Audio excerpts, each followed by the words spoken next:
Hello and welcome to the Weed Out. This is where we cut through the bullshit and weed out the nonsense. I'm Spencer Fox Peterson, and with me, as always, is Joanna May Booty, my Garth, my Wayne to her Garth, I guess. Anyways, so yeah, Actually, is accurate. That's very accurate. so today, we're doing our weeding through the nonsense stuff and figuring out where our problems are. Um, so yeah, welcome to the Weed Out. What are we talking about today? So first, we were going to talk about data, just generally, and then of course, Data. you and I tended to go towards like crime and policing. So we'll talk about how data can be used by the media and the police. And then we'll of course try to wrap up with some good news and local updates. Well, the data gets used every day for good and for evil and benign. Um, and obviously, data going forward for us as citizens in the interconnected world. They there's the data that's we're putting out every day on our phones and our computers, and then there's the statistics and numbers, and all those things. Kind of, you got to think critically about things because it can all be like we manipulate things that will. I mean, that's human. That's how arguments work. You manipulate. You try to show things in the most flattering light. So it's not necessarily a bad thing, but it is what it is. Bad outcomes come from crime data. Like, what is crime data? Like, who? Oh, so there's a single source of the crime data, and that's the police. We already know they don't respond, and people don't call for everything because they don't want to deal with it. And so that data we know for a fact is, I mean, there's no third party, there's no control. Everybody keeps data differently, and I'm just the guy who lists things up and puts things down for a living. Joanna here is the data person, so I'll kind of let her get into that a little bit more. But the reality is, when you give in data, it can compel you to believe whatever it is that that person or group is trying to get you to go along with, and it can be framed in a moral thing or a safety thing. Basically, in my opinion, we had 3,000 lives die in 9/11, and that's a big data point.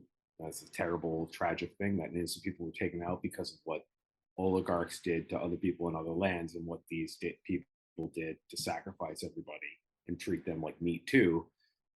There's no excusing that terrorist act. But we've had a 9/11 every week for the last year. And there was a point where we were having a 9/11 every day, and people don't even flinch. We Mm-hmm. have every 3 years, we have a 9/11 with police killing civilians. And I don't care what anybody says, the reality is, guilty of any crime, including the most heinous, it shouldn't be decided in the street by the state, an individual state agent acting in the moment. Absolutely not. And You're like right. we don't know, like we don't know. And then we can talk about how cops will then tell the story of that person. Oh well, in the past they had drug conviction. They use that data against them. But then on the other side, there's no accountability for any of these cops. And then they use data like crime data. They basically pull out of full cloth, and it's like nobody seems to question it, and it's frustrating. So I guess what we're going to talk about is how to think about data. And data can literally mean these big studies. It could be that 40% of cops, you can Google that, where 40% of cops and cop family members self report domestic violence, and that's what they self report. And that's a data point that nobody's sharing. Well, And that's we're and sharing we're sharing it. it, but we also need other researchers to keep doing this study I because it's still a agree. small sample size, and we also need different people bringing the data in and analyzing it. And as a Like former that's how domestic, we. as I'm sorry to interrupt you, but No, as no, a you're good. former domestic violence counselor, that number must be so actually larger. I think So, in general in the population, there's a lot of things we don't consider violent, and we're a violent culture. We're a bunch of if you're not indigenous, you're here because of brutal colonization, whether your family did it, you did it, or you get to be here because it happened. Why is my family in a better station in life than people that were brought here against their will 400 years ago, that their families, they have direct lines back 400 years? And it's like, why have I had it so easy, these are data points, right? yeah, And literally. literally, and it's just it's so data is a beautiful thing. It goes over my head in a lot of ways. Again, I don't have to deal with data other than simple data, like how fast is the truck going, how heavy is this thing. Basically, I'm going on this tangent to talk about what the term could mean, just kind of conceptualizing that, what I think of data. And then I could spend all day talking about the negatives. So I'm going to try not to, but it's hard not to. It gets weaponized against us all the time. Oh yeah, constantly. And like you said, it's a great tool. But if you're not aware of how it can be weaponized or used in a negative way, it can be dangerous too. And I think you've covered like a great summary of what I would kind of give people as what data points would be, like examples anyway, because in a way it's just had the way we think of like as information in general. And I think as a society, we've probably been keeping track of data in some way as far back as the Egyptians. So I think it's something that we as people we've always seen like, okay, information patterns, things like that. We need to look at this or for some reason record or give some sort of importance when we find certain patterns, I think is what I would say in data. And I'll go into that more too, but we're mostly, I think, talking about big data a lot of the times, which was really popularized in the 90s when someone coined that term. Their name is John Massey, and I'll actually link to that on the website. But they realized it was a tool that was necessary to be able to justify things and it could be used for accountability. I firsthand saw this myself, and I was in school at the time, but there was a big push in the 90s in Massachusetts for the MCAS. So we already had in other educational systems throughout the country. Some states like New York had the Regents exam. So it wasn't shocking for that to be something like a somewhere for this state to go. But I find it interesting remembering being one of the grades that they tested the MCAS on, and we knew that our data points would never matter for anything. That's what we were told, literally, like we were the pilot study. LOL. And and when they told us that, there were entire essays that me and some of I'm sure the other students, I remember talking to my peers, like we would just write nonsense because they basically upfront told us like this won't give you the like eventually if you did well in the MCAS long term, like you'd get tuition to like a state school maybe waived, which isn't crazy amount, but that we were just literally being put into these long testing sessions, really long testing sessions for what just for the data points so that they could have it. And I understand now as someone who's gone to school for that why, but as an eighth grader, I wasn't that much of an unruly one other than to write ridiculous essays, but there were probably a number of us. So then I now as an adult wonder like when the MCAS started being something people questioned because it wasn't working, I wonder how good their pilot data was. So that's just one example, and it's an anecdotal thing to just me in my classroom, of course. Um, And this is kind of how policies like No Child Left Behind happens. They dumb down the curriculum based on these standardized testing scores. I'm assuming this is how it works. I don't know if that's a direct correlation, but it feels similar. I know we talked about correlation and causation a lot, yeah, but and I agree with you. Well, I can spin it around. I'm not much younger than you, but the MCAS was like in full gear when I was in Yes. middle school. Yes. And So by but your, that makes sense, but here's the catch. This is where my privilege comes in. I went to private school. Granted, not a rich, I mean, rich, it's Catholic, is subsidized by the parish. So it wasn't like going to Milton Academy or nothing, but like we skirted around all that shit. Right. So private schools, you could be exempt from that, which is like sometimes depending on how you look at it, the So it's advantage or like we weren't disadvantage. contributing to that data either. So like I don't know how good like, and it's Well, also like this weird thing where it's like if you got enough privilege, you can get around the cattle troughing, the get in line and be a guinea pig is a harsh term, but like I don't know, it's pretty messed up to do that to kids. I mean, in general. So I like know. When they told it us, we were just so mad. I for remember like the even essays I wrote were ridiculous. They could never have graded them or like standardized it. Like it's like just, I even think about the SATs. oh yeah, me too. A lot. Those, I mean, most standardized tests are also Again, like this is racially this is skewed. right. Maybe we should do an episode on We'd have, I SATs and mean, how it's a gatekeeping tool. But like, it's horseshit. Like, you could go up 250 points if you paid for a class, and the guy basically taught you how to read the test. yeah, I mean, it's all based on privilege and like societal standards and stuff like that. I'm sorry, It's interesting though. Like I worked it at few, doesn't measure. It doesn't measure your CPU speed. You know what I mean? It doesn't no, like. It's not I an test accurate reflection poorly. of some. Oh, I do right down the middle, baby. I got that B. I got that. I got 600, 600 for a total 1200 out of 14. Is that what? It's changed since you and I. Yeah, I had like I came out with an 11 something, maybe 1160. The first took it once and I didn't have any like prep and just ended it there because I wanted to go to state school and I knew that was good enough. And Right. I Well, just here's the don't thing. test well. I just don't. I told my mother after I got the first round or whatever. I don't know if it was a practice round or an official round, and she was so pissed that I only got 1200. And I remember being like, all That's right, really good I actually. and she because my sister whatever actually did better. It's like I knew that test was bullshit when I was taking it, and I was just going through the motions.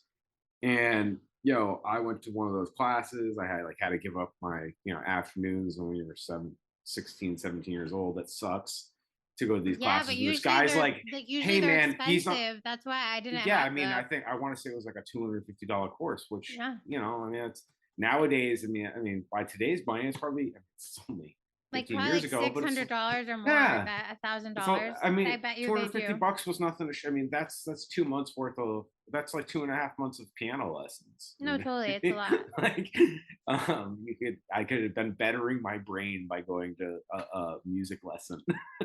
But again, I'm grateful for the opportunity, but I Totally. ended I up going. mean, I ended up going to state school. in Anyways, those, yeah, I mean, sorry, that's just my tangent. you're fine. You're fine. I don't know why I'm apologizing. I don't apologize for things very often. I'm in the apologizing mood today. All right. I'll remember this. Well, don't hold it against me. I won't.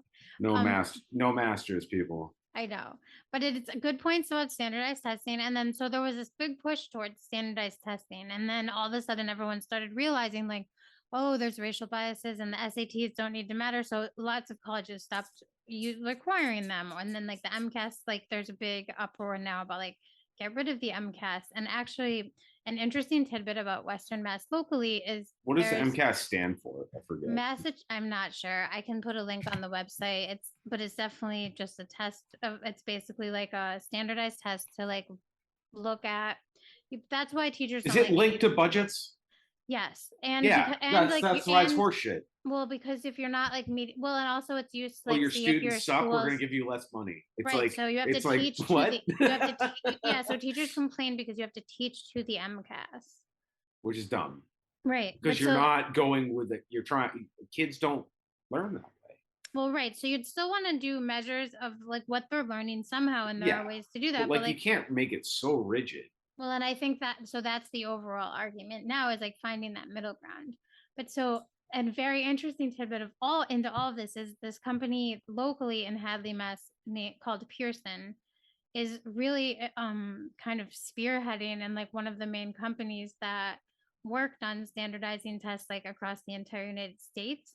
And I worked there for a short time in 2013 and was able to see like the direction of data at that point. Like you could see that they just basically worked with almost every state and we're trying to expand it to work with them on standardized testing and not just to assess the students, but to come up with a standardized assessment for teachers. And you could see that like big data, like they were going to be willing to pay any employee that was interested to go to classes to take like data science courses, even if they thought you were a good fit, because they really saw that that was like one of those niches. So that's like very close to UMass. So it paired with the UMass big data. Like UMass has some data specific research programs that are actually very interesting. But Pearson, I'm not saying that like I think they're a good or a bad company either way. They just definitely are one of the companies that are like largely involved in a heavy number of the standardized testing that goes on across the country, specifically. And like Spencer mentioned, my academic background was heavy in statistics and data science, so I feel comfortable talking about it and even talking shit to shout out Nate Silver someday. Someday we'll talk Nate Silver. I mean, that's just a mediocre white dude getting it right. No, he gets Like, it I wrong mean, though, usually, I honestly. mean, it's like because the way you collect political data now, it's so antiquated, and it's just like voter suppression. I'm sure it's manipulated to like manipulate us. Well, that I wanna, I can't even go down the Nate Silver pathway right now. right. It's Well, too it's it's like too large and big for me. think about Cambridge Analytica or any of those things. Like we should just just Google Cambridge Analytica. I mean, that's a whole book worth of stupid shit. That's how it's hurt us. But that's data. But you're right. So like we've talked about patterns, and for me, like I feel like the easiest way for people to look at data, if it's not their background, is to think about patterns in general and sit with that. Because if there's a pattern, it can mean a number of things. So it could mean there's a coincidence. It could mean that this coincidence tends to happen for a reason, but there are so many variables surrounding specific patterns and data points to take into effect. So I think one thing I always like to remind people of is there's Trigger no warning horoscope people. yeah, I know. And also like people who think things are proven, like there is no proving anything with data. There's only being able to make very strong suggestions based on the trends that occur. So of course there are life-saving types of studies where they're clinical trials focusing on drugs, and they are going to try to account for as many errors as possible. And typically, they will minimize the risk so much that they can say, like, we are certain to this degree, and it could be 95%, that the data we've gathered will suggest, what we're giving you is safe and good for most people, most individuals. That's why you'll never see scientists tell you they have like 100% accuracy with data, because I've never seen that happen. So with data, there are always outliers. And in some way it's a beautiful thing, and in other ways it is also scary. A way that we could talk about something we could talk about that we were talking about at the beginning, you mentioned Spencer too, where it can be used negatively. I think we could talk about, I had thought we could anyway, upticks in crime locally. So that's something where it's always like you see in the media, like, wow, crimes are going up, like the police need more money. And Oh, it's usually also notice when they put a data point in front of you, including us, anybody puts a data point in front of you. There's also other data points that they're not telling. right. So when you hear about retail theft, how come you never hear about wage theft, which is actually a bigger problem? And that's not even that's just a fact. Like that money can be accounted for. Right. And Well, that's what our government knows about. because you know why we need to arrest people for petty crimes to fill our The prison systems prisons. so that we have slave labor to prop up capitalism. Sadly, that is what it is, everyone, and we can get into that more someday. But it's Again, we're really not a communist, we're not anarchists. All those people are welcome. We're abolitionists. we believe like, listen, this isn't going to happen. Taking down capitalism and the effects of capitalism is not going to happen in a lifetime. It has to I don't literally think be. so, but we'll I think see, it has though. to be bred. I think it has to be. I mean, this is disgusting. I'm saying this, but it has to be like bred out of the culture. I don't like that term, but it I don't needs to. either, but as a non-breeder, but it's okay. And I don't like I mean, weeding out people either. Like I No, want we're to weed not out the talking about that. philosophies and all that stuff. And the reality is, every human being has the liberty to feel and think and have the ideas they want to have. Well, We can't criminalize ideas. I think no, that's you like can not have what your we can do. ideas, but when they become actions towards We have to others, talk about values. We just have to yes, talk there are about values. consequences too. There are consequences, and there are things that are just wrong. And this is why we're Um, abolitionists, because it's like you can't be a just police officer, well, because there are some things that are reasonable to take to remove somebody from the community for, at least for the time, for that moment. And then there's other things that, well, harassing a homeless person. right. It's like, I know it's maybe the law in that town, that ordinance, right? It might be an ordinance, whatever, to shoo them away. Like, that's so fucked up. It's just like fucked up. It's Well, like, so that's you're like, oh, and pointing then out, you get to do the Nazi thing. Like, I was just following orders. Like, well, your orders were bullshit. So you can't be a good dude, like a good dude. You can't. Let's be real. I mean, this is one of the few professions left that's totally male dominated. Totally. Like, women can't get into that. It's let's just call them all dude bros, because that's who they are. They're meatheads, and they think they're way of the highway. And you know, we don't talk about the data about them killing people, the rates they kill people. Do you know they kill 500 dogs a day in what in the year? United States? Every day. Well, let's Google that. Every Sorry, day. Yeah, yeah. Let's check this, and we'll have to link.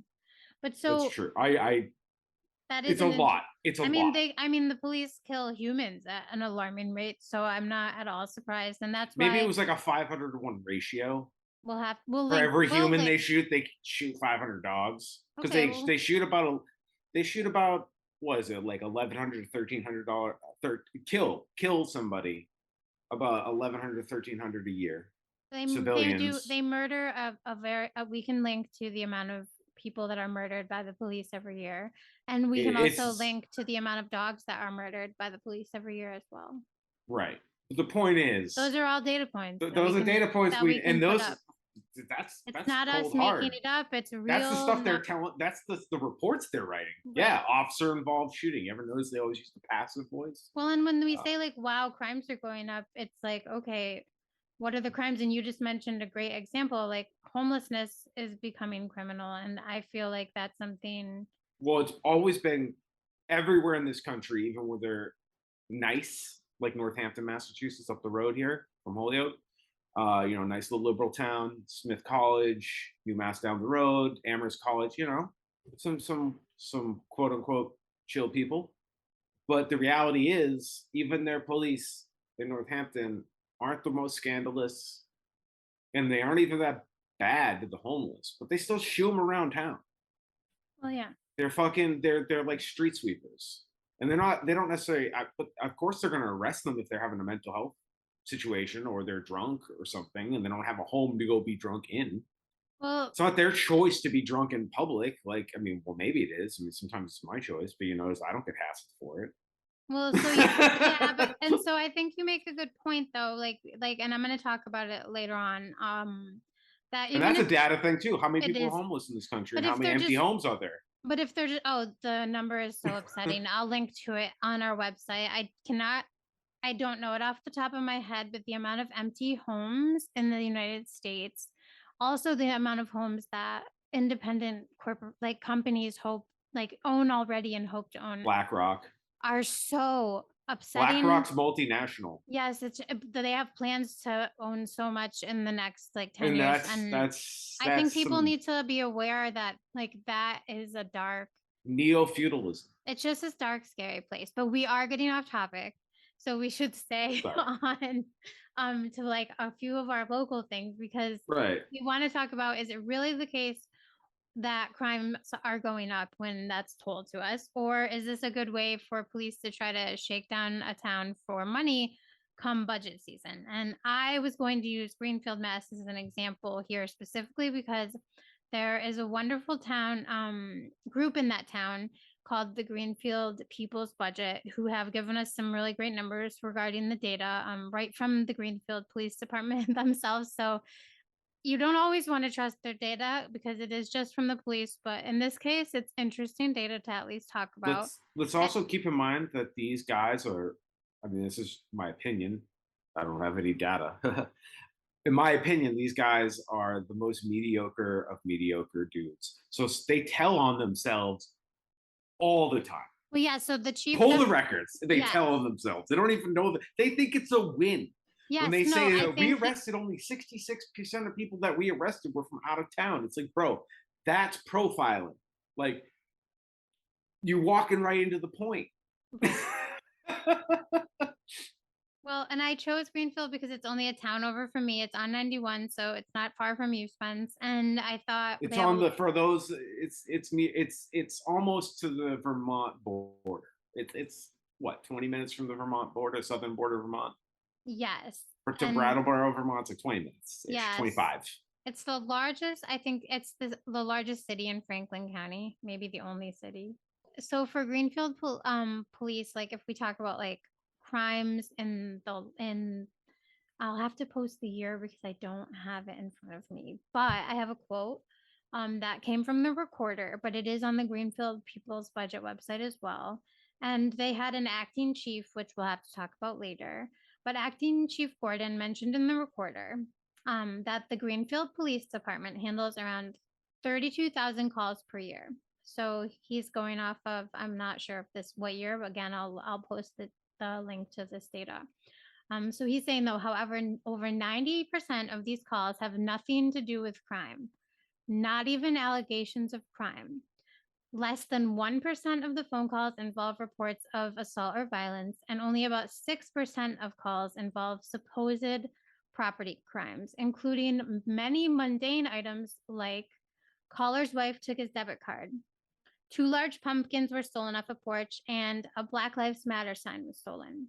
Two This is thirds the of most well-funded department in their city, by yes, the way, I mean, and we can and yes, by a country mile, their chief is paid $175,000 a year. But let me which is continue. actually kind of cheap. That's actually Well, kind of lame because he's got a sergeant or a lieutenant or somebody that's definitely raking in the OT and pulling in, I don't 300. I don't know if it's the same there as Holyoke, but Oh, anyway, well, so it's Holyoke's got those problems. yeah.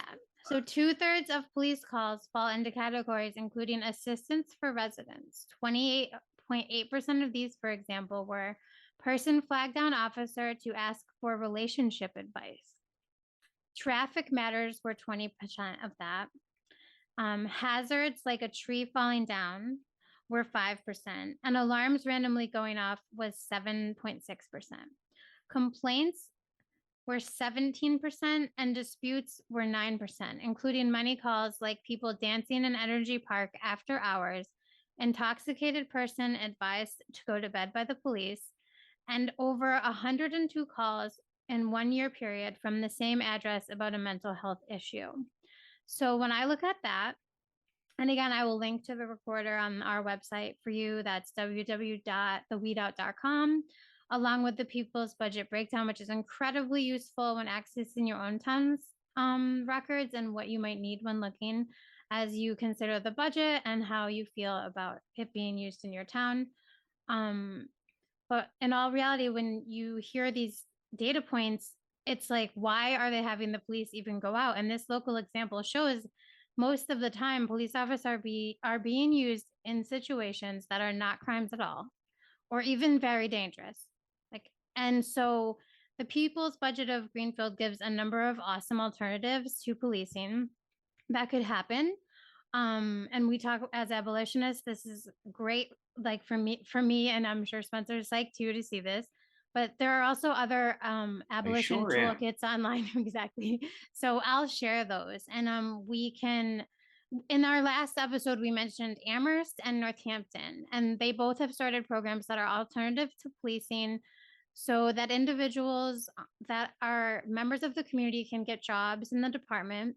They will not have guns, but they'll be trained to handle really specific situations mentioned in the data that we just talked about that are not related to violence, that are not crimes, and that are more surrounding mental health or other things that just don't need a gun, and you can just go out and interact with a community member and not have a cop present. And again, there is a link to those programs in our last episode, but I'll include it again. And Spencer had talked about it in the beginning, but this kind of goes back to the question, like, what defines a crime? And I think we've said this Before before, we like, carry on, I wanted yeah, to just jump in on that of, last point of course. and remember what Joanna is breaking down for you and she's trying to reallocate resources. Yes, And like you know I what? The interesting exactly. thing Thank you for is, pointing that out. people love data. Some of the most, and like I hate capitalism for this, or just modern financial logic and economy thinking. I know I just sounded like a total meathead saying that, but what I'm trying to say is there's a finite amount of credits, and you need to spend said credits wisely. And we're just dumping the credits down a drain. It Right. sometimes gets people hurt. And Right. and there's also like worker solidarity here. I mean, they don't deserve it. They're class traders, but I don't want to see a worker get hurt. Well, or it's for them to hurt other people when they're not Well, of course. needed. So I mean, But I I'm think making the point, like, I don't want anything bad to happen to even this officer who I'm like, bro, I don't think you should be a cop for all the reasons we'll talk endlessly about. But human to human, I don't want to see him get hurt in the name of the state and the oligarchs. Like, that's dumb. Bro, well, you're hurting yourself. right, and human to human, like these issues would create jobs in other areas where you just wouldn't have a gun with you and you'd have other things that you utilized in order to help people. So a lot of cops like to say, I went into this because I want to help people. So if that were the case, then they should be really happy to just join a new department that didn't necessarily have a gun involved, but they still would go out and help the public. So I do challenge police officers in that respect. Like if that's what you have to say, like why would you care if it's a different department and you don't have a gun when the violence is so low? And I know in some towns and cities these numbers will be higher. I have cherry picked my data today from Greenfield, Mass, but I could cherry pick more. I would still have this challenge and question to officers in those communities because there are too many police in those towns, I'm sure too. There's a cultural issue too as Americans, and I'm saying this is weirdly a proud American. We have this attitude, and we need to change this attitude. We need to reframe the way we look at the world. But we have this attitude of you're not taking me without a fight, no matter what. It could be like, and I'm not saying every individual's thinking about that in every scenario, but like we're so accustomed to that logic.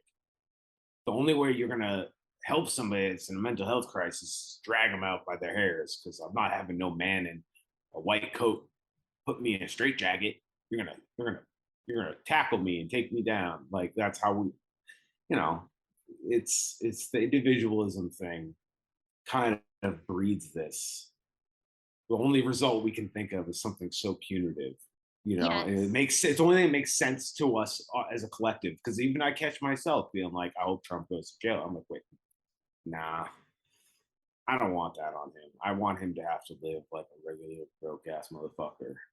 Yeah, but like you said, it's ingrained in us from programming and just in our societal upbringing to like it's puritanical based, it's religion based, to have like punishment and fit the crime. I mean, I've heard that so many times too, like, Another and made up ridiculous if I scale. even think about like sexual assault things compared to others, but nevertheless, I don't want prisons at all. I want a prevention of these things happening, but also I want ways for people to be able to have rehabilitation if necessary, not be tormented by the state. So I feel like a crime, like we've talked about, changes based on your societal views at the time.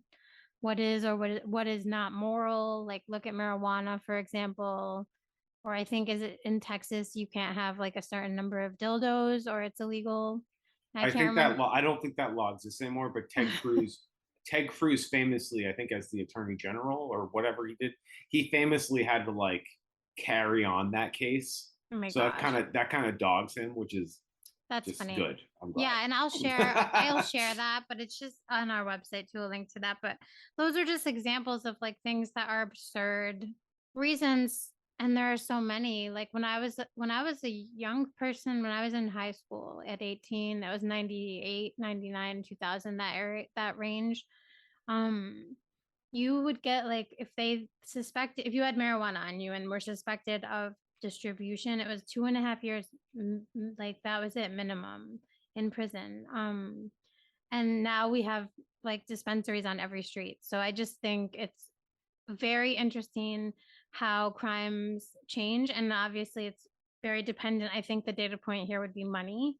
Towns get a lot of money from taxes, and people are making a lot of money off of marijuana legally now. And I mean, that's great. I feel all drugs actually should be decriminalized.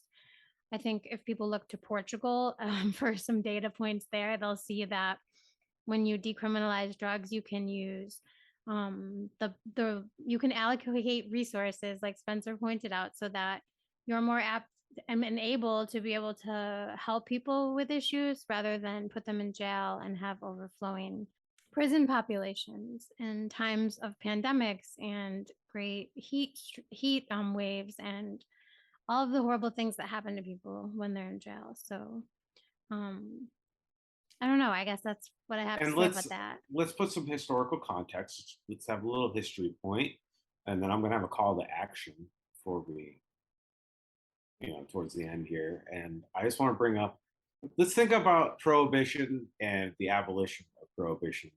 If that doesn't sum up literally everything that we've been on repeat in this country domestically, it's like the same thing with weed. Weed just happened the last 60 years. Hmm. And now, oh, it took a little while to get some ducks in a row, and it's still not all lined up because it's not legal federally yet. And they're waiting to get their ducks lined up.